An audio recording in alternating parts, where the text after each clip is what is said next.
यहाँ भेटारमा चाहिँ हाम्रो बाजे भेटिनु भएको छ एकजना होम लगाउँदै हुनुहुन्छ यो ठ्याक्कै यता शङ्ख पार्कमा। अनि के भन्नुहुन्छ त बाजे, कसरी भयो होम लगाउनु भयो, किन लगाउनु भयो है त? ल बाजे यो के हो त खास तपाईँले भन्नु त, यो यसको किन होम लगाउनु भएको हो? होम लगाउनुको अर्थ किन भन्दा विश्वमा शान्ति होस्, झगडा नहोस्, शान्ति होस् भनेर पृथ्वी देवलाई भक्ति मागेको। सबै शान्ति। के नाम तपाईँको, घर कहाँ हो? मेरो जगतबहादुर चेम्जोङ हो त। हाम्रो धनकुटा जिल्ला वार्ड नम्बर 6, यही साँगुरीगढी 6 वार्ड नम्बर 6 मुक्तिन हो मेरो घर।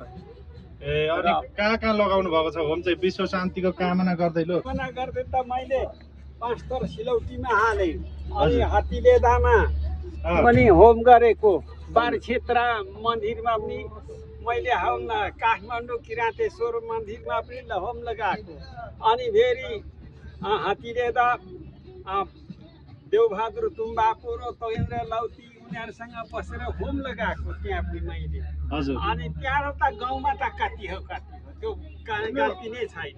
अनि कहाँ बस्नुहुन्छ तपाईँ? अनि अहिले त यी भेडेटारमा यो मन्दिरमा यसो शङ्खेश्वर मन्दिरको यसो गोठाले पनि काम गर्दै।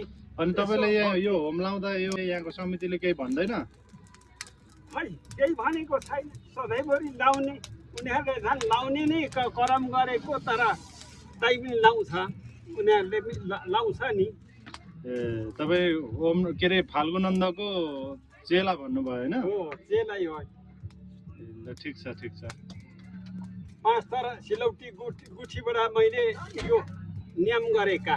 अनि यो 4 वर्ष बसेको। सानो सानो धुप जस्तो लगाउनु भएको रहेछ, यो चाहिँ के फाल्गुनन्दको अनुसार हो कि तपाईँको चेम्जोङ याक्थुङ अनुसार हो कि कसरी लगाउनु भएको यो होम चाहिँ? कसरी तपाईँले यो फाल्गुनन्दको अनुसार लगाउनु भएको हो कि तपाईँ चेम्जोङ भनेपछि लिम्बू पर्नुभयो, लिम्बूको त मुन्दो भनेको याक्थुङ होला, याक्थुङ अनुसार लाउनु भएको हो?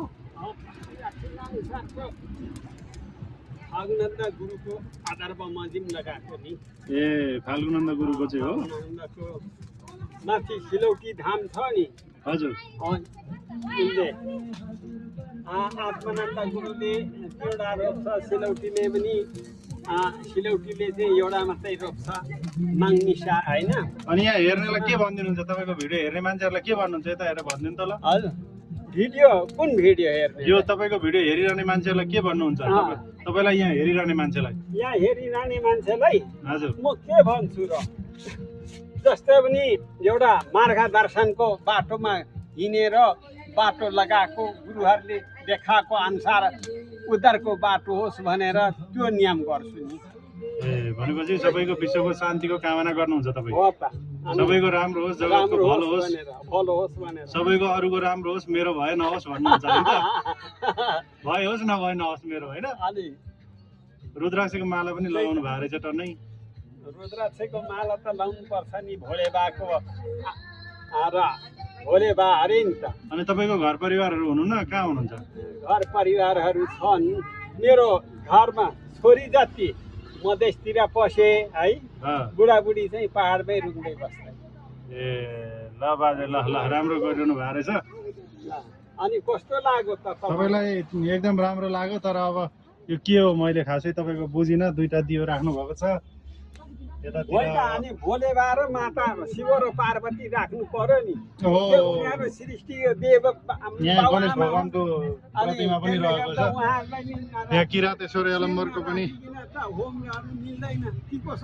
किराँत वंशका प्रथम राजा यलम्बरको मूर्ति देखिन्छ। यहाँ भगवान गौतम बुद्धको, त्यहाँ शिवजीको प्रतिमा पनि रहेको छ। र बाजेले यही ठाउँमा आएर यो शङ्ख पार्कमा चाहिँ गरिरहनु भएको छ।